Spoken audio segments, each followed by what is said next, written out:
ஒரே ஒருத்தரா duty time இருக்கு 9 to 4 9 கிளாஸ் அசைன் பண்றேன். பிசியோதெரபிஸ்ட் நடந்துட்டு இங்க எங்க ஐயா எங்க இருந்து வரீங்க?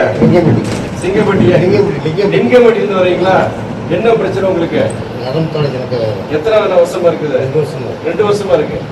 வயது காரணமா கிடையாது விபத்தாச்சா? ஏஜ் வயது காரணமாக. இப்ப இங்க எத்தனை நாள் வந்துட்டு இருக்கிறீங்க? 3 மாசம் வந்துட்டு இருக்கீங்க. வாரத்துல எத்தனை நாள் வரீங்க? வாரத்துல எத்தனை நாள்? 6 days வரீங்க. என்ன மாதிரி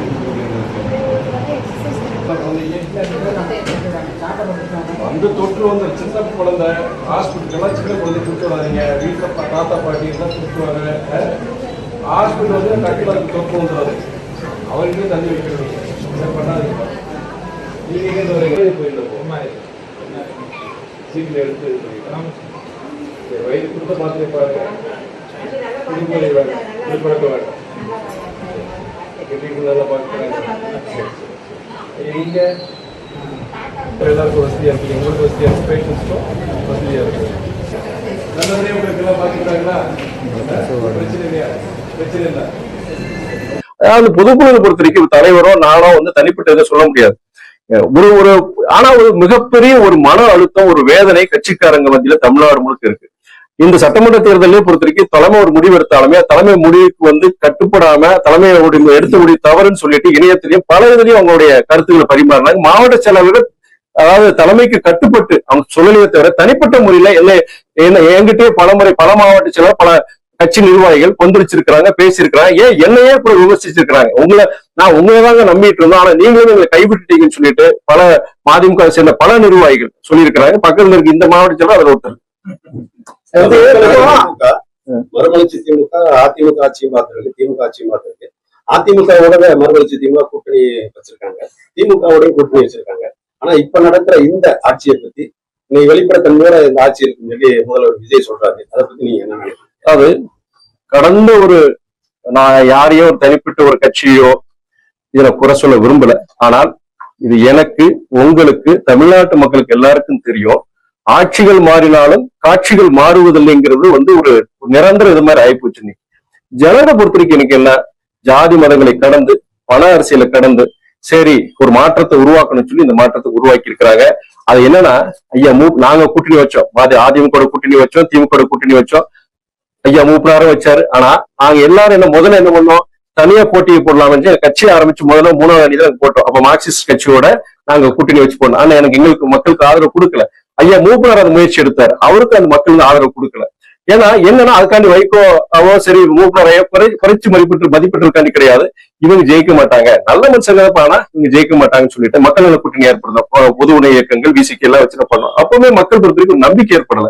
ஆனால் சகோதரர் விஜயை பொறுத்த வரைக்கும் இவர் வெல்வார், இவர மாற்றத்தை உருவாக்குவாரு, ஜாதி மத பண அரசியலுக்கு அப்பாற்பட்டு ஒரு நல்ல ஒரு ஆட்சியை கொடுப்பாருங்கிறது தமிழ்நாட்டு மக்கள் எல்லாருமே அவருக்கு ஒரு நம்பிக்கை. அப்ப ரிசல்ட்டை பார்த்த பிறகு கூடுதல் நம்பிக்கை வந்திருக்கு. அப்போ இத்தனை பேர் ஆதரிச்சிருக்கிறாங்க, 35 விழுக்காடு வாக்குகள் அவர் வாங்கியிருக்கிறார். இந்த சூழ்நிலையில இப்படிப்பட்ட ஒரு கட்சி, இப்படிப்பட்ட ஒரு இயக்கம் ஜாதி மத பண அரசியலுக்கு அப்பாற்பட்டு இன்னைக்கு ஆட்சிக்கு வந்த பிறகு என்ன சொல்றாரு, ஒரு நேர்மையான ஒரு வெளிப்படையான எந்தவித லஞ்ச லாவண்யம் இல்லாம எல்லாருக்குமான ஆட்சியை நாங்க கொடுப்போம்னு சொல்லிட்டு இப்பயும் அவர் சொல்லியிருக்கிறாரு.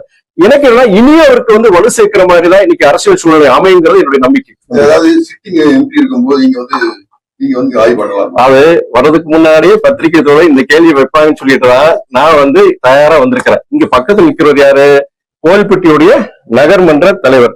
என்னதான் இருந்தாலுமே நகர்மன்ற தலைவர் உள்ள பார்த்தாலும் செஞ்சாலுமே புரோட்டோகால் படி இப்ப நான் ஒரு எம்பி வரும்போது அதுக்குண்டான மரியாதை கிடைக்கும். நான் உதாரணத்தை பார்த்துட்டு இப்ப இவரே அமைச்சருக்கு ஒரு கடிதம் கொடுத்தாலுமே கண்டிப்பா பார்ப்பாங்க. ஆனா ஒரு நாடாளுமன்ற உறுப்பினரா நான் கண்டிப்பா ஒரு அமைச்சர்கிட்டயோ அதிகாரிகிட்ட பேசும்போது இவர்கிட்ட பேசும்போது கூடுதல் மரியாதை கிடைக்கும். விரைவில் அந்த நடவடிக்கைகளுக்கு எடுக்கிறதுக்கு வாய்ப்பு இருக்கிறதுனால நான் இங்க வந்திருக்கிறேன். அவருடைய வேண்டுகோளுக்கு இணங்க நான் இங்க வந்திருக்கிறேன். இது பொறுத்திருக்கு கோவில்பட்டி வேற, திருச்சி வேற, எனக்கு எல்லாமே தமிழ்நாட்டு மக்கள் எங்க பிரச்சனை எங்க வேதனை இருந்தாலும் அந்த வேதனைக்குரிய மருந்தை அளிக்க வேண்டியது என்னுடைய கடமைங்கிறது நான் பார்க்கிறேன். அது எங்க சொல்லல, அதாவது ஒரு நாடாளுமன்ற உறுப்பினராக மற்றும் கிடையாது, மறுமலர்ச்சி திமுகவுடைய ஒரு நிர்வாகியாக, ஒரு அரசியல் இயக்கத்தின் ஒரு நிர்வாகியாக நான் எனக்கு பொறுத்தவரைக்கும் கோவில்பட்டி நகர்மன்ற தலைவர் இங்க இருக்கிற எங்களுடைய சகோதரர் RS ரமேஷ்.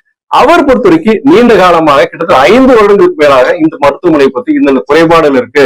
நான் இன்னைக்கு நகர்மன்ற தலைவர் இருக்கும்போது எனக்கு பொறுத்த வரைக்கும் இது பண்ணி கொடுத்தீங்கன்னா ஜனங்களுக்கு உபயோகம் கேட்கிறேன். அதன் அடிப்படையில் நான் வரேன். சோ நீங்க கேட்ட கேள்விக்கு உண்டான ஹோம்ஒர்க் பண்ணி தான் உங்களுக்கு பதில் சொல்லியிருக்கேன். சிவகங்கை முடிஞ்ச திரும்பி வஸ்தாக்கெல்லாம் தயார் சொல்லிட்டாங்க. அவங்களோட தாவக்காணி அமைச்சரோட நீங்க பங்கேற்க வாய்ப்பு இருக்கு. இல்ல அது அமைச்சரவையில பங்கேற்கிறதுக்கு உண்டானதை பத்தி கேள்விக்கு நாங்க முதல்ல பொதுக்குழுல முடிவெடுப்போம். திமுக கூட்டணியில இருந்து நாங்க வெளியே வருமா, அப்ப அடுத்த கட்ட என்ன முடியும் பார்ப்போம். அதெல்லாம் டூ ப்ரீமேச்சர் இப்போ நம்ம சொல்ல முடியாது.